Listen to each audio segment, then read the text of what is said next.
जगन्नाथ जी को क्यों लगाया जाता है खिचड़ी का भोग? माँ की ममता से जुड़ी है ये कहानी। आपने देखा होगा कि भगवान कृष्ण के मंदिरों में अक्सर खिचड़ी का भोग लगाया जाता है। यहाँ तक कि उड़ीसा के पुरी में स्थित जगन्नाथ जी के मंदिर में भी भगवान को खिचड़ी का भोग लगाया जाता है। इसके पीछे भी एक कहानी है। कहानी है एक माँ की ममता से जुड़ी। पौराणिक मान्यताओं के अनुसार भगवान कृष्ण की परम उपासक थी कर्माबाई, जो कि जगन्नाथपुरी में रहती हैं और भगवान से अपने पुत्र की तरह ही स्नेह करती थीं। भगवान को क्यों लगाया जाता है आज भी खिचड़ी का भोग? इसके पीछे कर्माबाई की ममता से जुड़ी ही कहानी है।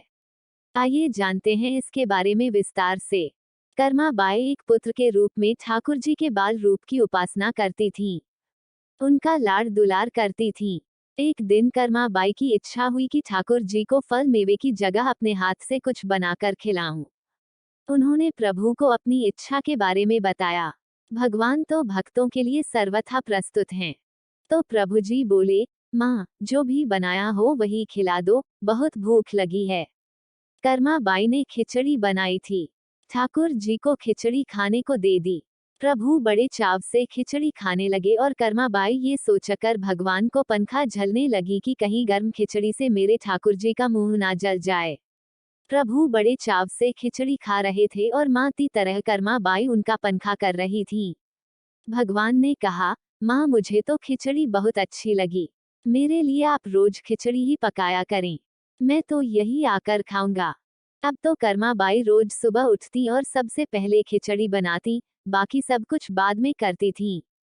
भगवान भी सुबह सवेरे दौड़े आते और कहते, माँ, जल्दी से मेरी प्रिय खिचड़ी लाओ। खिचड़ी खाने का ये क्रम रोज का हो गया।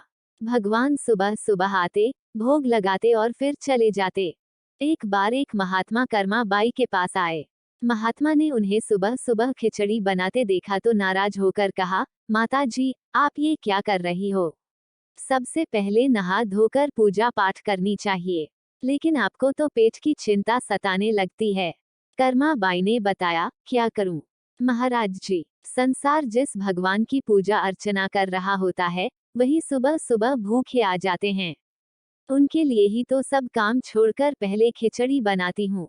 महात्मा कर्माबाई को समझाने लगे, माताजी, तुम भगवान को अशुद्ध कर रही हो। सुबह स्नान के बाद पहले रसोई की सफाई करो, फिर भगवान के लिए भोग बनाओ। फिर अगले दिन कर्माबाई ने यही काम किया।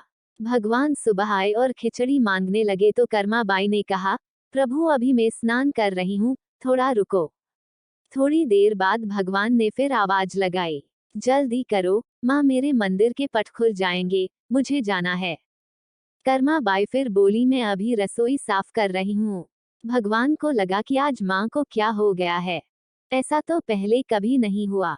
फिर जब कर्माबाई ने खिचड़ी परोसी तब भगवान ने झटपट करके जल्दी जल्दी खिचड़ी खाई।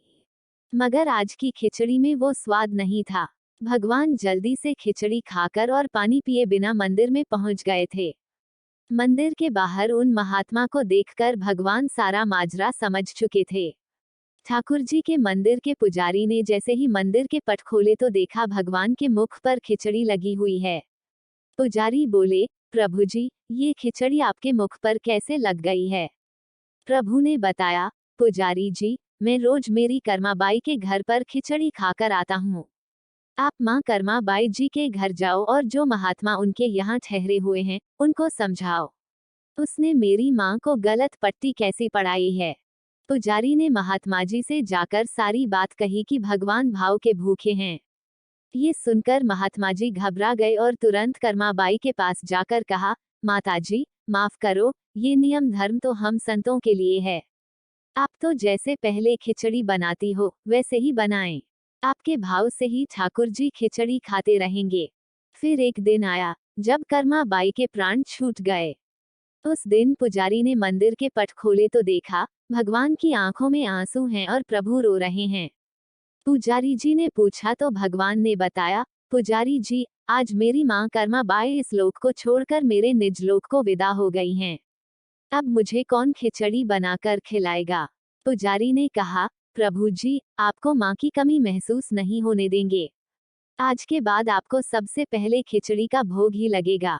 इस तरह आज भी जगन्नाथ भगवान को खिचड़ी का भोग लगाया जाता है।